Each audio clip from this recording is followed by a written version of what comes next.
और बात करते एक बड़ी खबर की। यूपी सरकार में उत्तर प्रदेश के उप मुख्यमंत्री केशव प्रसाद मौर्य विधान परिषद में नेता सदन बनाए गए हैं। इस घोषणा से कुछ देर पहले ही जल शक्ति मंत्री स्वतंत्र देव सिंह ने नेता सदन के पद से इस्तीफा दे दिया। ये पहली बार है जब केशव प्रसाद मौर्य को नेता सदन बनाया गया है।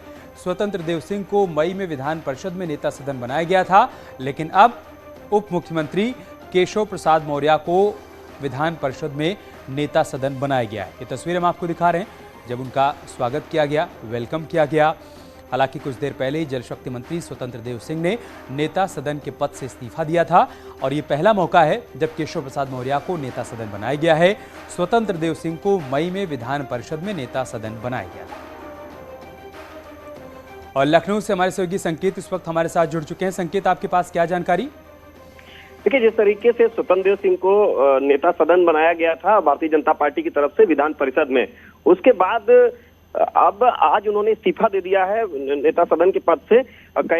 इस्तीफे में उन्होंने सीधे तौर पर कहा है कि विभागीय कार्यों में व्यस्तता की वजह से वो इस्तीफा दे रहे हैं।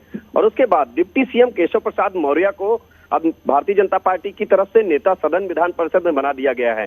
कुछ दिनों पहले ही स्वतंत्र देव सिंह ने इस्तीफा दिया था प्रदेश अध्यक्ष के पद से। हालांकि उनका 3 साल का कार्यकाल पूरा हो गया था और उसके बाद ये इस्तीफा इनका नेता सदन की तरफ से भी हो गया है। तो एक बात साफ है कि केशव प्रसाद मौर्य जो कि डिप्टी सीएम है, ग्राम विकास विभाग की जिम्मेदारी भी उनके पास में है और उनको भारतीय जनता पार्टी ने विधान परिषद में नेता सदन बनाया है। और केशव प्रसाद मौर्य भी सीनियर भारतीय जनता पार्टी के नेता हैं। इससे पहले वो प्रदेश के भाजपा के अध्यक्ष भी रहे हैं, हालांकि स्वतंत्र देव सिंह भी अध्यक्ष रहे हैं। अब स्वतंत्र देव की तरफ से यही कहा गया है इस्तीफे में कि उन्होंने इस्तीफा इस वजह से दिया है, जो वजह उन्होंने दर्शाई है कि विभागीय कार्यों में व्यस्तता की वजह से वो इस्तीफा दे रहे हैं। जल शक्ति विभाग के वो मंत्री हैं और यही वो वजह है इस्तीफे की। बात इतनी भर है संकेत, या इसको 2024 की रणनीति के तहत उठाया गया कदम कह सकते हैं? देखिए, भारतीय जनता पार्टी अगर कोई निर्णय लेती है तो जाहिर सी बात है उसमें कोई ना कोई सियासी संदेश जरूर छिपा होता है। 2024 का लोकसभा का चुनाव है।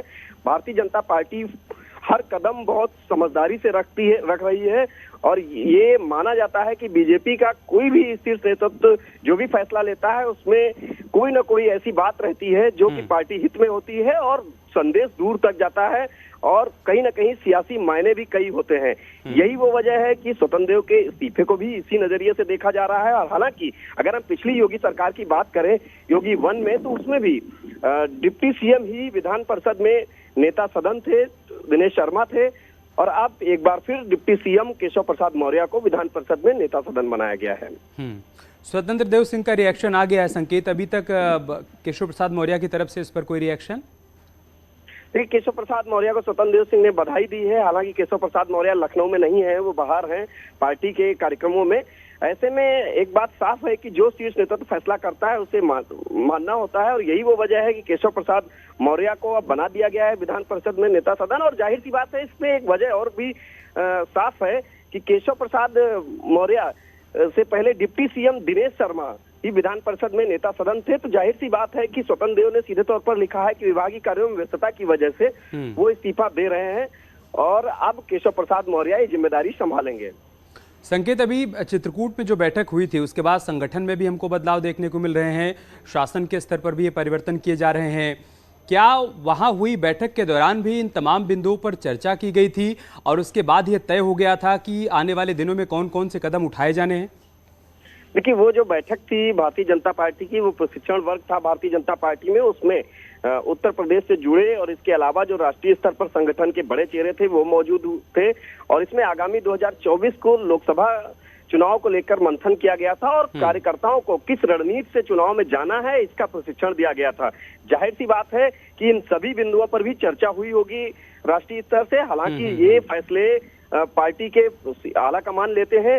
यही वो वजह है कि इस तरह, और इसकी वजह भी साफ है कि 2024 का लोकसभा चुनाव है। जाहिर सी बात है भाजपा का कोई सियासी संदेश भी छुपा होगा इस फैसले में। ठीक, बहुत शुक्रिया आपका हमारे साथ जुड़ने के लिए और जानकारी हम तक पहुंचाने के लिए।